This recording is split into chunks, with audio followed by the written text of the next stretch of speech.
Menelisik jalan dakwah Kiai As'ad Situbondo, jago silat dan ahli bikin preman taubat.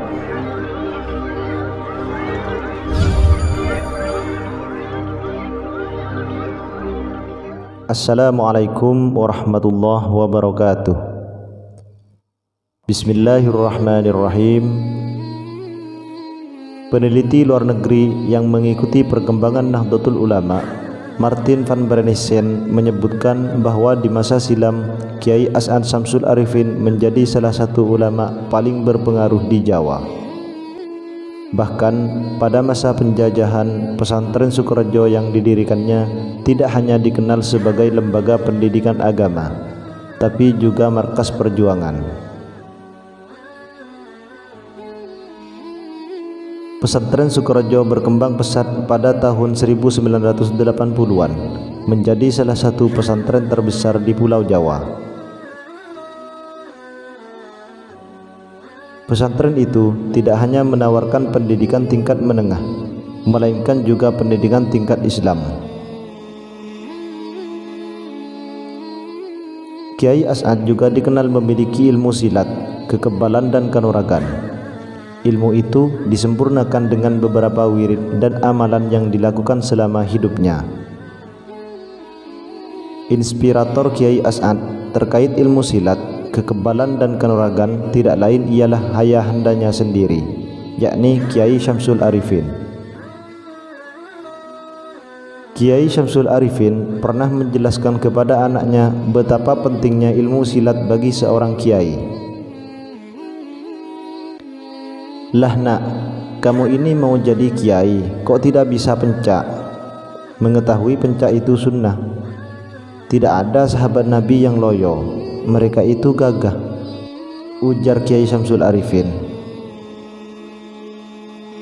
Selanjutnya, Kiai As'ad berguru kepada Kiai Abdul Majid yang dikenal dengan ilmu kanuragannya. Mempelajari ilmu kanuragan menjadi medium perjuangan dan dakwah. Melalui ilmu itu, Kiai As'ad berjuang mengusir penjajah. Selain itu, beliau juga menggunakan ilmu ini untuk berdakwah di kalangan hitam, seperti preman, Bromo Corah, dan kaum pinggiran lain. Dakwah beliau tidak terbatas di mushola, masjid, dan pengajian umum, melainkan juga turun langsung menemui kalangan hitam di masyarakat. Sebelum melakukan dakwah pada kaum pinggiran, beliau meminta orang kepercayaannya untuk mendata para preman paling ditakuti di masyarakat. Setelah data didapat, beliau meminta dipertemukan dengan mereka. Uniknya, pertemuan mereka segera berwujud jadi akrab. Para preman seperti menemukan keakraban, ketenangan dan kenyamanan pada diri Kiai As'ad. Dengan demikian, mudah bagi beliau untuk mengatur tema obrolan yang tak jarang diselingi humor sehingga menambah suasana keakraban. Para preman itu pulang dengan membawa cerita mengesankan pertemuannya dengan Kiai As'ad. Mereka mengabarkan itu pada preman-preman yang lain. Bahkan, para preman yang paling ditakuti itu juga mengingat bacaan-bacaan yang disampaikan Kiai As'ad.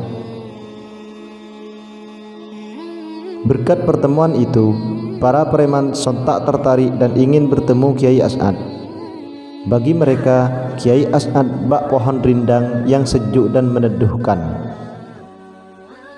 Setelah berhasil menaklukkan para preman, beliau mengorganisir kekuatan mereka untuk medium perjuangan melawan penjajah.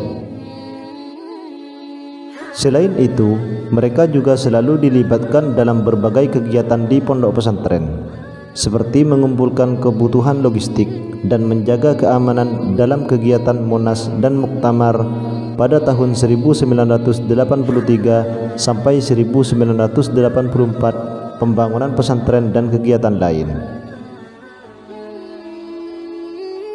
Pada sebuah kesempatan, beliau menjelaskan alasannya melibatkan kaum hitam dalam berbagai kegiatan di pondok pesantren. Saya meminta bantuan pelopor dalam membangun pesantren Sukorejo. Mengapa? Mungkin yang masih senang main judi lantaran ikut mencari babu akan berhenti main. Yang masih senang mencuri berhenti jadi maling berkat membantu pesantren. Dawuh Kiai As'ad. Beliau mengayomi mereka bahkan hingga memberi jaminan sampai ke akhirat kelak. Siapa saja bajingan yang bahkan melakukan dosa paling berat pun tapi ikut perintah dan arahan saya, kelak di akhirat bergabung. Kalau tidak ada di surga, saya akan mencarinya, tegas beliau. Wallahu a'lam bishawab. Wassalamualaikum warahmatullahi wabarakatuh.